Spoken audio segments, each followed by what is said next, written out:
Lep pozdrav in dobrodošli na še enem liveu Kripto dnevno. To je live, ki ga imamo vsak dan ob 9 zjutraj na Patreonu, in če se mi želite pridružiti v živo in to gledate kasneje preko YouTubea, so povezave spodaj v opisu in pripetem komentarju. In če gledate kasneje preko YouTubea, se kar dajte naročiti na moj kanal, da ne boste kakšnega posnetka tega livea zamudili. Poleg tega se pa priporočam tudi za kakšen všeček, če vam je to všeč seveda, in pa da tudi dodatno požene algoritem. Danes je petek, 8. maj in ja, 15-minutni časovni interval bomo mi zdaj malo pustili. Pogledali si bomo 1-urnega in pa 4-urnega. Tukaj, če se spomnite, smo mi vedno opozarjali na tale kanal. Spodnjo mejo kanala smo izgubili in pred kratkim, kdaj je bilo tole na sredo, se mi zdi, na sredo je bilo, se mi piše tukaj spodaj, smo mi testirali tole spodnjo mejo kanala in če se spomnite, sem jaz to vedno opozarjal, ta meja zdaj lahko deluje kot odpor in seveda smo mi zdaj dobili kar tale globok popravek in zavrnitev od tele meje, ampak glede na to, da marsikoga zdaj trenutno lahko skrbi, trend je še vedno nedotaknjen. Imamo dno, višje dno, višje dno.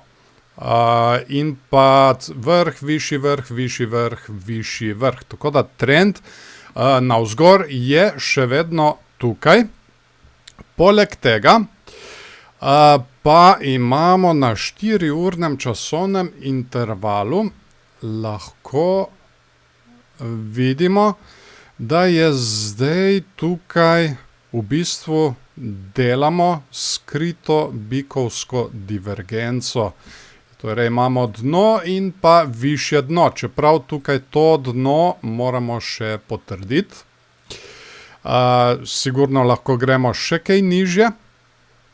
Medtem ko tukaj pri RSI pa imamo dno in pa nižje dno. In tudi na 4-urnem časovnem intervalu smo zdaj v bistvu v nakupni coni. Poleg tega funding rate tudi na 4-urnem časovnem intervalu kot na 1-urnem je kar precej negativen. Tako da še vedno mislim, tako kot sem rekel včeraj, da bi mi lahko šli ponovno testirati tole spodnjo mejo tega kanala. In potem bo treba gledati, ali jo bomo prebili in šli nazaj notri v kanal, kar trenutno malo dvomim.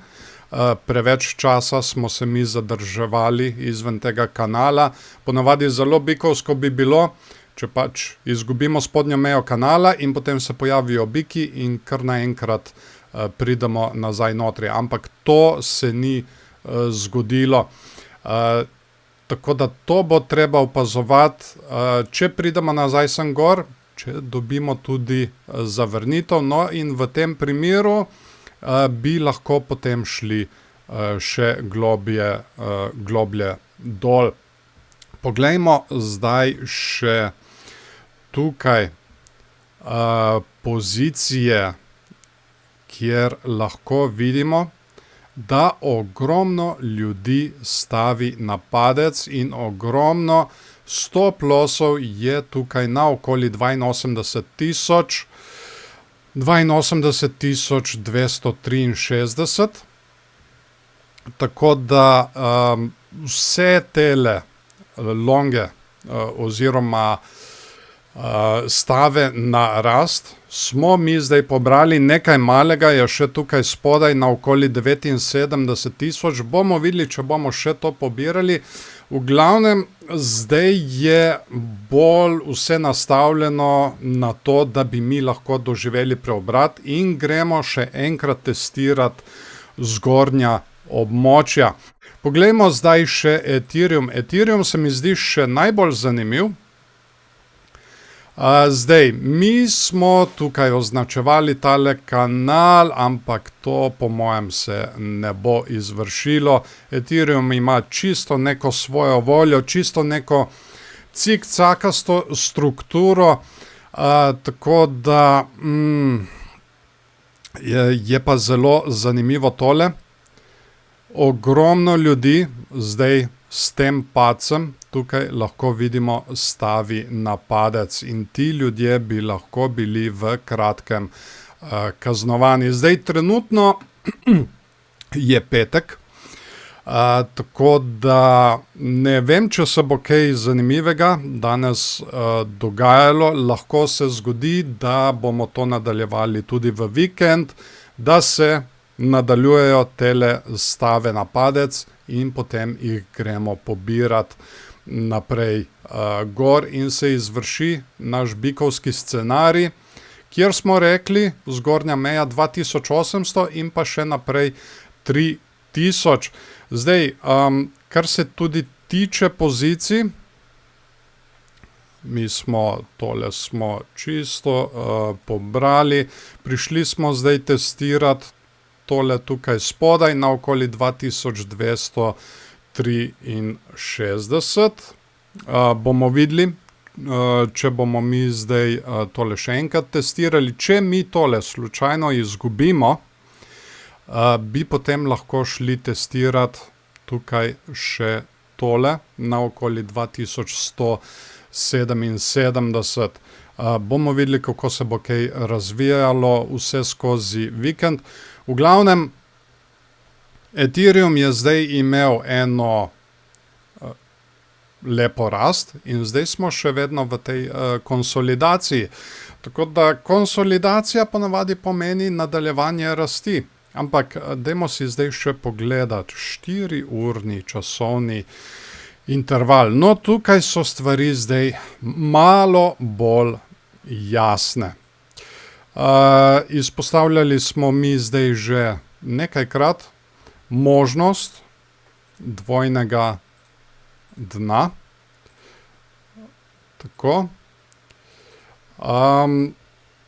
Šli smo testirati že ne vem kolikokrat, kar precejkrat tole mejo na 2380.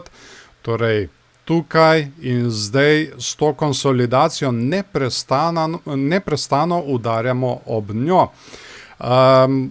Tako da slej ko prej bo prišlo do nekega preboja in v tem primeru seveda lahko zrastemo vsaj do 2800. Poleg tega je tukaj tudi še ena druga opcija.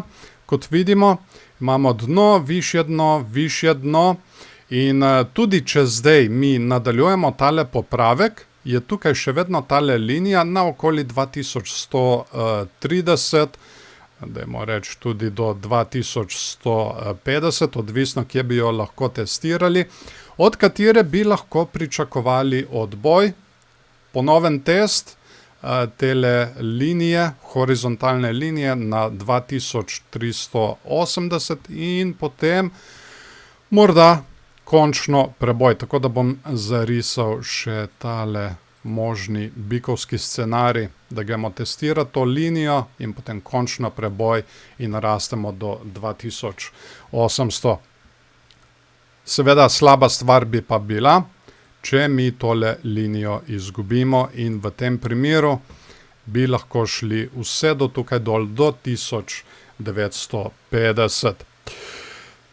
Tako, to bi bilo zaenkrat tudi to, seveda, če bo kaj zanimivega preko vikenda, bom jaz to še dodatno objavljal preko Patreona in če se mi želite pridružiti, tam so povezave spodaj v opisu in pri 5. komentarju. Poleg tega, če spremljate to kasneje preko YouTuba, ste vsekakor vabljeni, da se naročite na moj kanal, da ne boste kakšnega posnetka tega livea zamudili. In priporočam se tudi za kakšen všeček, da požene malo algoritem, da si ogledajo tudi drugi ljudje. Pa tudi komentirajte spodaj, zelo zanimive debate so in zelo rad tudi podebatiram z vami. Tako, jaz vam zdaj želim en lep petek še naprej, en lep vikend, ki je pred nami, in se vidimo, če ne prej, ponovno na ponedeljek ob 9. zjutraj. Čau, čau.